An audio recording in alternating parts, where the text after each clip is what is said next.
Welcome to the deep dive. Hi there. We've got some really fascinating source material today.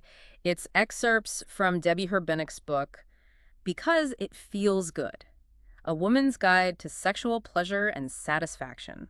Yeah, this is a great one. It really tries to cut through a lot of the noise. Gets right to the heart of female sexual experience. Focusing squarely on pleasure and satisfaction. Exactly. So our mission for this deep dive is basically to explore what the book offers. How to reclaim pleasure, tackle some common myths, definitely understand the anatomy better, hmm and ultimately help you figure out what feels genuinely good for you. Yeah, because it's different for everyone. Right. And look, this can be a sensitive topic, we know that, but we want to frame this exploration as, well, empowering. It's about gaining essential knowledge. Definitely. Okay, so where does the book kick things off? It starts with this really powerful idea, reclaiming pleasure as the main goal. Right off the bat. Yeah. And it talks about how society sends all these messages, Mm. shame, guilt, warnings about dangers Mm. that can make people feel kind of uncomfortable or even bad about sex right from a young age. Oh, absolutely. Think about what kids hear sometimes. Don't touch yourself down there, like it's dirty or wrong. hmm And then later, you get the double standards. Young women exploring sexuality might get judged, Yeah. while young men often get, well, praised for the same thing. It makes it really hard to just see sex as natural, positive, joyful, even. It really does. And, more recently, there's been this push to justify sex because of its health benefits. Oh, yeah, the exercise angle. Right. But the source is pretty clear, those benefits, Yeah. often exaggerated. Sex isn't usually a major workout. Not really, no. And it can actually increase stress sometimes if you're worried about things or feeling pressured. Which brings us to this really surprising finding in the book. It mentions a 2007 study from the University of Texas. College students listed like 237 reasons for having sex. Okay. Guess the number one reason? For both women and men. It feels good. Exactly. It feels good. That, plus feeling attracted to the person and to experience physical pleasure, those are the top drivers. Wow. So pleasure really is front and center for a lot of people. It kind of challenges that narrative that it's all about health or just pleasing someone else. Totally. But the book is realistic, too. It acknowledges that people do sometimes have sex for other reasons, Right. right? Reasons that aren't about their own pleasure. Yeah, like maybe to please a partner or avoid a fight Relieve stress, maybe make a baby. or even, loneliness, wanting comfort. And that can lead down a tricky path. The author calls it cycles of dread. Oof, yeah. When you keep having sex that you don't really want or that doesn't feel good emotionally or physically, it can spiral. You start avoiding intimacy. He's feeling less desirable. And it creates this distance in the relationship. It's hard to feel desire when you're stuck there. Definitely not. So if you're listening, what does this mean for you? It's kind of an invitation, isn't it? Yeah. Because you have agency here. You have the power, especially with the right info, to change things, to make sex more positive, more about pleasure. Exactly. It's about defining what you want sex to feel like. The book has this great list of words. Pleasing, soft, orgasmic, safe, fun, relaxing. Intimate wild. Yeah. And it's okay for that feeling to change. Different times, different activities. Intercourse versus, self-pleasuring. The key thing is figuring out what you want, what resonates with you. Okay, so shifting from mindset. Yeah. The book makes a really strong point that a huge barrier for many women is, well, just not knowing their own bodies. Yeah, it's surprisingly common. The book says many women, and actually men too, know very little about female anatomy. So let's get into the basics. The source introduces the term vulva, clarifies it's the external genitals. Right, like your face includes your forehead, cheeks, chin. The vulva includes the mons pubis, the clitoral hood and glands, the labia majora, the labia minora, the vaginal entrance. I love the analogy it uses. A vulva is not a car. Yeah. Because people often just say vagina for everything, right? But the Yeah. vagina is the internal canal. Exactly. And knowing the difference, using the right terms, it's actually super practical. How so? Well, for talking to a partner about what feels good, or talking to a doctor if something hurts. Saying your vagina hurts when it's really your labia, that could lead them down the wrong path. Good point. Okay, what about the clitoris? The book goes into detail there. Oh yeah, fascinating stuff. So we usually just see the glands, that little tip. It's packed with nerve endings, super sensitive. But here's the mind-blowing part the source highlights. The clitoris has no other biological function except sensation and pleasure. That's it. Just pleasure. That's its job. And Most people don't know. It's way bigger internally. It extends back into the body, these two branches of erectile tissue called crura, several inches long. Wow. Okay. And this whole structure swells with blood during arousal. So that connects the visible part to this deeper internal pleasure source. You can feel it even without direct gland stimulation. That makes sense. What else? Urethra. Yep. The source clarifies its location below the clitoris, close to the vaginal entrance, which helps bust the myth that women pee from their vagina. Right. And it explains why UTIs can sometimes happen after sex. The proximity makes it easier for bacteria to get in. Yeah. Hence the advice. Drink fluids, pee after sex. Standard advice for a reason. Got it. Anything else external? He briefly mentions the labia minora, how they have lots of blood vessels and swell during arousal, and just makes the distinction again, vaginal entrance versus the internal vaginal canal. Okay. And there was this idea of a complex. Ah, yes. Dr. O'Connell's concept, mentioned in the book, viewing the clitoris, urethra, and vagina as this interconnected clitoral complex. Like a functional unit. Exactly. Which helps explain why stimulating one area, say the vagina, might indirectly stimulate the clitoris, or why some women feel like they need to pee during sex, even with an empty bladder. It's likely pressure within that complex. Interesting. And the perineum gets a mention too. Just briefly, yeah. Yeah. The area between the vulva and anus. And a really important point the source makes is about diversity, right? Hugely important. Yeah. Vulvas look incredibly different from person to person. There's no single normal. The book strongly encourages self-exploration, like actually doing a vulvar self-examination. Not just for health checks. No, also to just get familiar. Learn what's normal for your body and discover through touch what feels good to you. Makes sense. What about internal health? Vagina stuff. Right. The book reminds us the vagina is self-cleaning. That's what discharge is for. It has a delicate pH balance. So, no douches. Definitely avoid douches, sprays, scented soaps. They can irritate and mess up that balance. Okay. And lubrication. Its role is key. Sometimes, believe it or not, too much lube can decrease sensation for some people. Maybe use a towel. Too little. Definitely time for lubricant. And those tightening creams? Big warning against those. They often work by causing painful inflammation. Not good. So what can help with sensation down there? Kegels. Strengthening those pelvic floor muscles. Good for incontinence, yes, but also highlighted as a safe way to potentially enhance sensation. Right. And the G-spot. We have to mention the G-spot. We do. The source places it on the front vaginal wall, couple inches in, named after Dr. Grafenberg. But the key takeaway is stimulating it feels good for some women. Definitely not all. Not a universal magic button then. Nope, not at all. So all this anatomy, Yeah. bringing it back to you listening, it's foundational, really. Knowing the landscape. Exactly. It empowers you to understand your own responses and gives you the language to talk clearly about pleasure and about health with yourself and with partners. Okay, let's shift gears a bit. Talk about the mind-body connection, desire, arousal, how that all works. Yeah, the book is really open about this. Sexual desire. It naturally goes up and down throughout life. Totally normal to have periods where interest dips. And what are some common reasons for that dip? Well, it lists quite a few inhibitors. Those societal messages, again, shame, guilt, worries about pregnancy or infection, negative body image. That's a big one. Performance anxiety. Yeah. Pressure to be a good lover, Yeah. not feeling truly attracted to your partner anymore. And that common issue, desire discrepancy. One partner wants sex more or differently than the other. So what's the first step in dealing with that?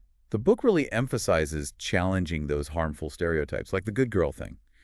Consciously giving yourself permission to actually enjoy your sexuality. And to enjoy. I like that. And here's something critical from the source. Relaxation. It's presented as absolutely essential for both desire and arousal. Okay, tell me more. It references work like Masters and Johnson's sensate focus. The core idea is that stress, worry, tension, they're blockers, total mood killers. Right. When you can genuinely relax, your sexual function has a much better chance to, well, flourish. So how do you cultivate that relaxation, that sensuality? The book suggests connecting with simple sensory pleasures outside of sex itself, like walking barefoot on grass, really savoring food or a drink, mindful non-sexual touch, kissing someone you care about deeply. Kind of waking up your senses, generally. Exactly. It primes the pump, so to speak. And arousal itself, how does that work? It's described as this interplay, right? Mental and physical. It doesn't always switch on instantly. For many women, it builds over several minutes, maybe before things get going or during. And the physical signs? You know, increased heart rate, breathing speeds up, blood rushes to the genitals, causing lubrication, that feeling of fullness or pressure, changes in the clitoris, muscles tensing up. Breast and nipple changes too sometimes. Yep.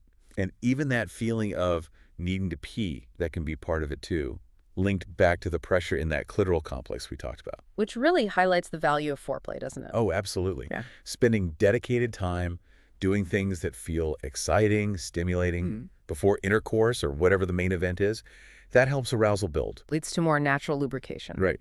And that vaginal tenting thing where the upper vagina expands makes more space. All of which makes penetration more comfortable. And therefore, more pleasurable. Exactly. There's this powerful story in the book about a couple. They almost broke up because sex was painful for her. They thought it was about his size. Oh, wow.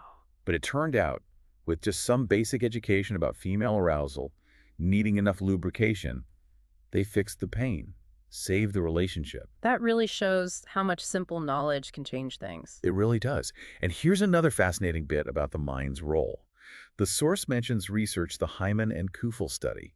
It showed that the stories you tell yourself about your sexuality, they can physically affect your arousal. Gloriously, how? Women in the study who adopted a positive internal story like, my partner finds me incredibly attractive, they actually showed greater physical signs of arousal compared to women focused on negative thoughts. That is huge. So changing your internal narrative could actually boost physical response. It suggests that, yeah.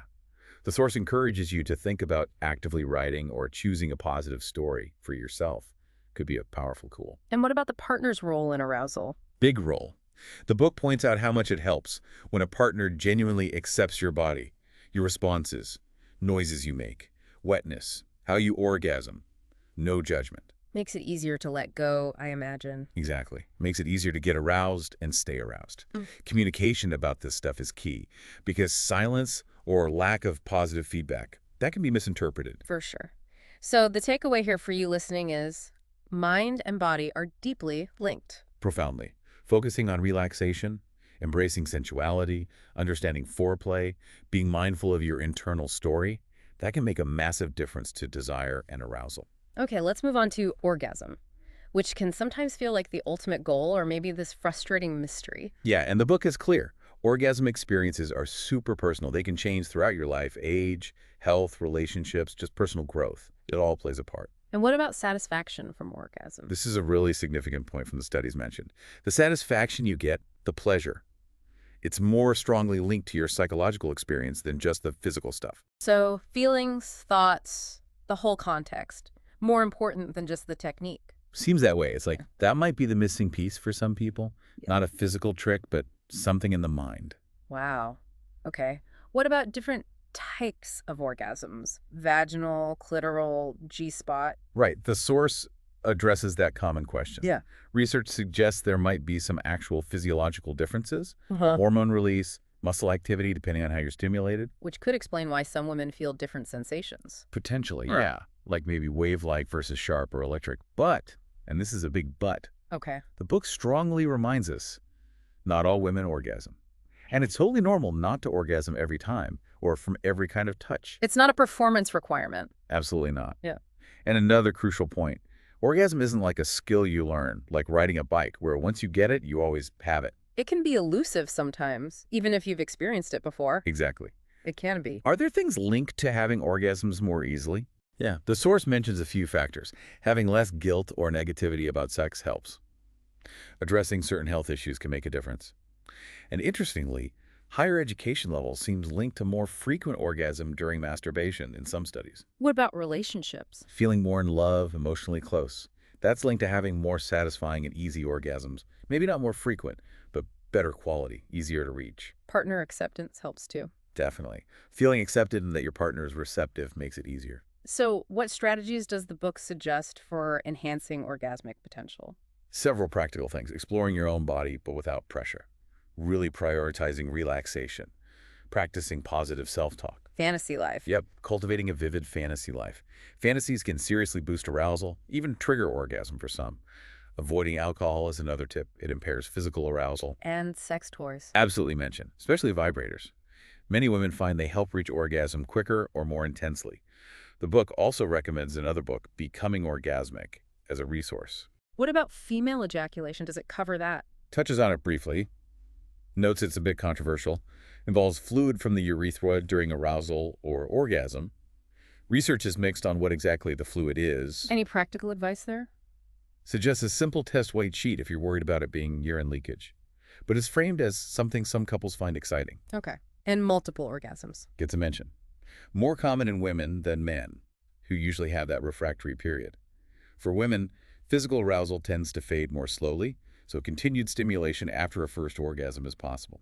So the big takeaway on orgasm seems to be mind over matter. Almost. In a significant way, yes. Your psychological state, feelings, thoughts, mindset plays this huge role. Exploration, relaxation, positive thinking, communication, often more vital than just finding the quote-unquote right technique. Okay, building on that idea of exploration, let's talk tools and techniques. The source gets into specific things that can enhance pleasure, starting with sex toys. Yeah, and it frames them as increasingly mainstream. Just aids for pleasure, for exploration, not essential. Totally okay if, yes, spends important time on this. Check the material. Big warning about PVC or jelly toys potentially having harmful phthalates. What do you do then? Suggest maybe using a condom over them or using a water-based lube, and definitely use the right lube for your toy ring. Silicone lube can damage silicone toys. Good tip. And cleaning. A must. Usually just warm water and soap. Be careful with any electronic parts if it's not fully waterproof. How about talking to a partner about toys? Can be awkward. Offer some practical advice. Choose a relaxed time, not in the bedroom. Focus on the positives, enhancing pleasure together, trying something new. Maybe browse online together, or just show them the toy to make it less mysterious. Okay. Then the book shifts to anal play. Yeah, as another potential area for exploration, emphasizes comfort and safety above all. Notes it's less common, but curiosity is growing. And just getting comfortable with the area can help overall. Exactly. Even if penetration isn't the goal, just being okay with gentle touch back there can enhance overall sexual ease for some people. And the musts for anal play. Simple mantra.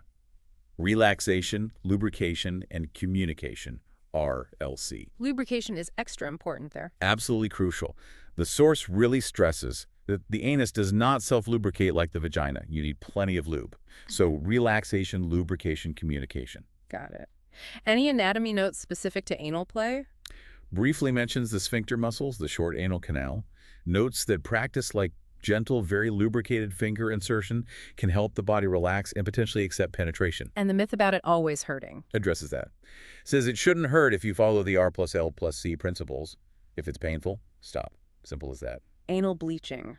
Booty toys. Mentions bleaching is just cosmetic, can cause irritation.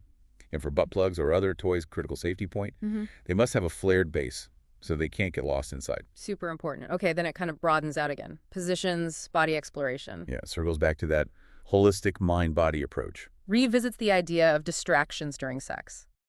Minds wandering off. To-do lists, body worries. Highlights again how mindfulness helps you stay present, tune into arousal, enjoyment.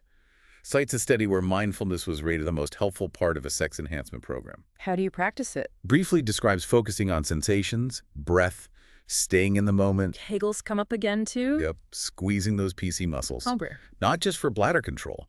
Can improve sexual function, enhance sensation for you, maybe for your partner during intercourse, even increase lubrication. And exploring other sensitive spots. Points out surprising areas like tops and bottoms of breasts, inner thighs. Yeah. Suggests experimenting with touch there, maybe using tingling balms. DIY sex, masturbation. Presented as the perfect lab for self-exploration. Learning what feels good without any pressure. Encourages setting a relaxed scene for it, just like partner sex. And there was a specific move. Yeah, the signature move, the hip tilt. During missionary, tilting hips up and down while squeezing PC muscles can vary sensation, maybe help trigger a partner's orgasm. Interesting. And partner sex lessons. Suggest this as a structured, no-pressure way for couples to explore. Taking turns showing what feels good, using verbal and nonverbal feedback. Exploring beyond just the genitals. So the overall theme here is options. Exactly. These are tools, techniques, a menu to explore. Not requirements. It's all about discovering what enhances your personal pleasure journey. Okay, let's bring this all together now. Looking at the foundation for all of this satisfying connection, communication, and the relationship itself. Yeah, the source really hammers this home. Study after study shows this strong link. Good sex goes hand in hand with healthy, satisfying relationships. And the number one thing for good sex, communication. Talking about sex outside the bedroom, this is maybe the most critical piece of advice. Why outside? It takes the pressure off, allows for more open, less loaded conversation. You can tackle difficult topics without it being in the heat of the moment. The source notes how rare this actually is, even for long-term couples. So how do you start those conversations? Any tips? Pick a comfortable time, no interruptions, maybe the bathtub like that celebrity couple mentioned. Be ready for it to feel a bit awkward at first. Okay. But trust it gets easier. Find words that work for both of you okay to invent your own code words even. And crucially, start doing this before there's a problem. Don't wait for a crisis. Makes sense. What about during sex? Noises, directions? Addresses that too. Suggests silence can be really easily misinterpreted. Partner might feel uncertain. Making noise, moans, sighs, whatever, or giving clear directions. More, yes there, slower. That helps guide them. Exactly. And it can enhance the experience for both people. Letting go, being vocal, it's framed as natural, enjoyable. What about after sex? Suggest maybe lighthearted post-sex talks or a play-by-play. Focus on compliments, what felt good. Save tougher discussions for those non-sexual times. Good distinction. And communication isn't just talking, right? Right. Effective listening is equally, maybe more important. The source highlights key parts of that. Giving full attention, put the phone away. Taking turns, not just planning your reply while they talk. Listening for the feelings behind the words. Clarifying what they need, just venting or advice. And showing understanding, validating, paraphrasing back. Show and tell comes up too. Yeah, as a really powerful way to learn. Literally showing what you like on yourself or asking your partner to show you. Giving that real-time feedback during exploration. Beyond direct sex talk, how else do you communicate connection? Lots of ways. Non-sexual physical touch, holding hands, cuddling, releases bonding hormones, expressing appreciation, simple thank yous matter. Trying new things together. Big one. Studies show shared novel experiences boost relationship satisfaction more than just routine quality time. And creative expressions, notes, texts, little gestures. And understanding each other's signals. Yeah, learning to recognize your partner's unique emotional bids. Those little ways they might try to connect or show they care, even if it's subtle. The little things. So for you listening, the core message is the relationship itself is key. It's the foundation. Open communication, healthy connection. That's the fertile ground where a fulfilling sexual connection really grows. Talking, listening, connecting inside and outside the bedroom. It's all vital. Wow, okay. That was quite a journey through this material. It really covers a lot of ground. From challenging those old societal norms and really reclaiming pleasure to getting down to the nitty-gritty of anatomy, exploring that mind-body link, thinking about tools and techniques. And grounding it all back in communication and the relationship. Yeah. The main message that keeps coming through seems to be one of empowerment, doesn't it? I think so. Your sexual pleasure, your satisfaction, they aren't just dictated by random factors or finding one magic technique. It's more within your control. Significantly. You have the ability to explore, to understand, to enhance your experience. It really is a personal journey, discovery, conversation, ongoing processes. It's not just about pushing the right buttons or finding some formula. Exactly. So, knowing all this, knowing your psychological experience might matter more for orgasm satisfaction than just technique. Knowing your body and pleasure are yours to understand and define. Yeah.